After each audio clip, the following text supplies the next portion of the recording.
So sitting comfortably, just beginning with a nice big deep breath, breathing in through the nose and out through the mouth. So eyes open, a soft focus. As you breathe out, you can allow the breath to return to its natural rhythm. But just keep the eyes open for a moment. Just focusing in on one particular object within your field of vision.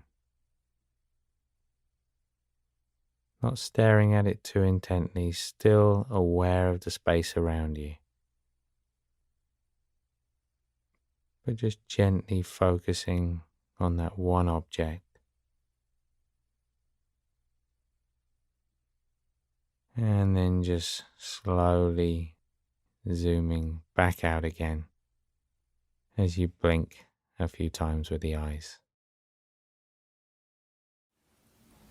And as we begin our collective worship, we light our candle. What did Jesus say? Wait, what? He said what?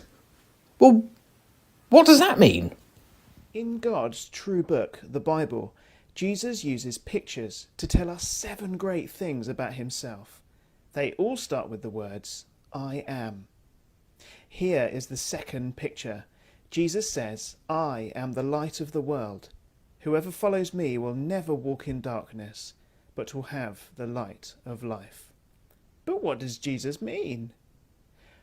Now, what is the weather like outside for you? Have a look. Is the sun shining? Is it raining? Is it cloudy? We use light all the time. Having good light from the sun means people can live on the earth. Light means we can live. But what do we do when it gets dark? We sleep.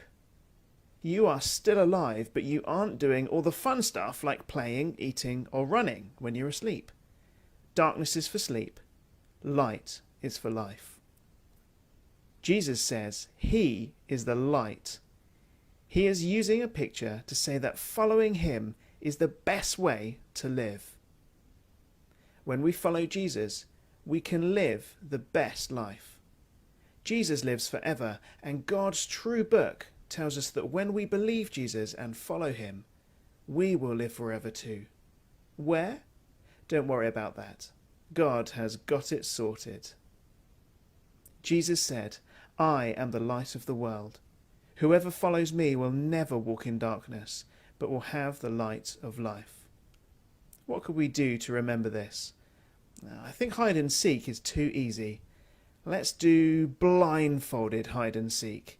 You'll need 3 people, 1 to be blindfolded, 1 to go and hide, and 1 who has to help the blindfolded person find the person who is hidden.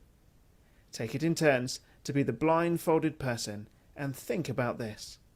If Jesus is the light of the world, the best thing we can do is follow him, just like you have to follow the person giving you directions. Yeah, that's what's meant by I am the light of the world. Find something you love to do. Do it every day. Be obsessed. Balance can come later. Use your imagination. Put pen to paper. Declare your intentions. Set small goals. Knock them off, set more goals. You have a lot of potential as a child, but none of that is capable of manifesting itself as freedom before you become disciplined. Build confidence. Grow a deep belief. Outwork people. Play the long game. You don't have to be the chosen one. The secret is to build the resolve and spirit to enjoy the plateaus. The times when it doesn't feel like you're improving and you question why you're doing this. If you're patient, the plateaus will become springboards. Finally, never stop striving, reaching for your goals until you get there. But the truth is, even when you get there, even when you get here, standing on this stage, it's the striving, fighting, pushing yourself to the limit every day that you'll miss and you'll long for. If you want to be a grocer or a general or a politician or a judge, you will invariably become it. That is your punishment.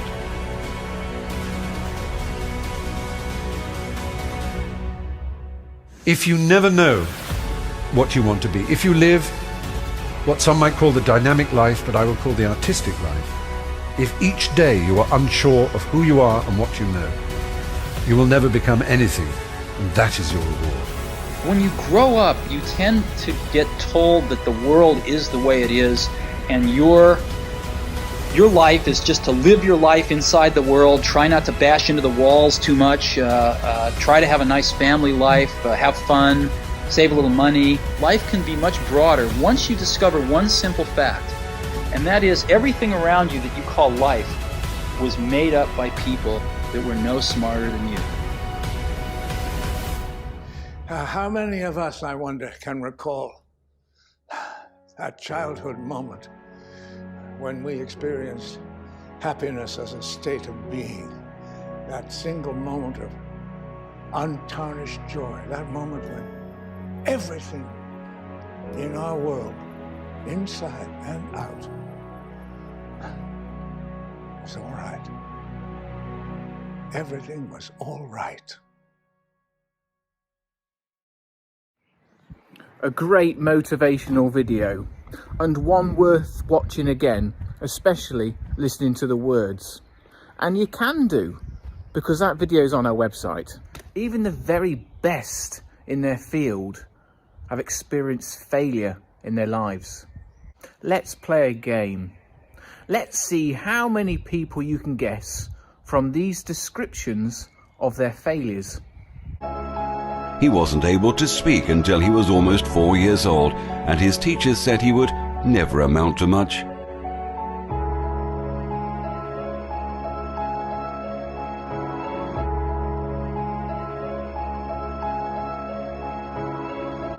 Was demoted from her job as a news anchor because she wasn't fit for television.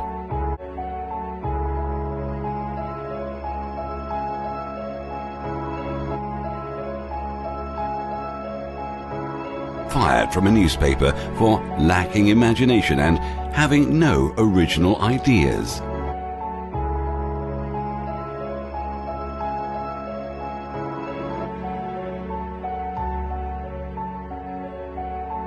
At age 11, he was cut from his team after being diagnosed with a growth hormone deficiency, which made him smaller in stature than most kids his age.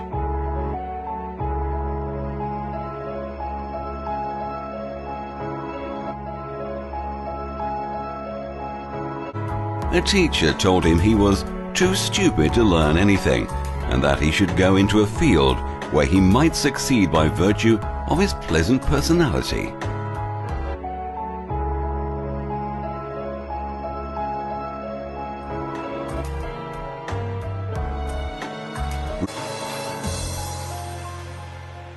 If you've never failed, you've never tried anything new. Time for a prayer to be shared.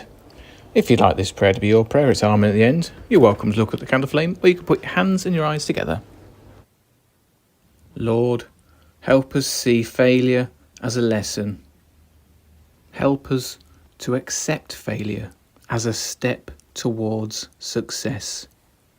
Amen. Well, that concludes our collective worship for today. Remember, work hard, be kind, look after yourselves. And if at first you don't succeed, try again. I'll see you around school.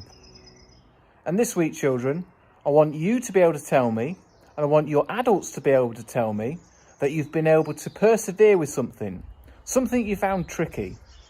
I want to hear that you've worked hard at something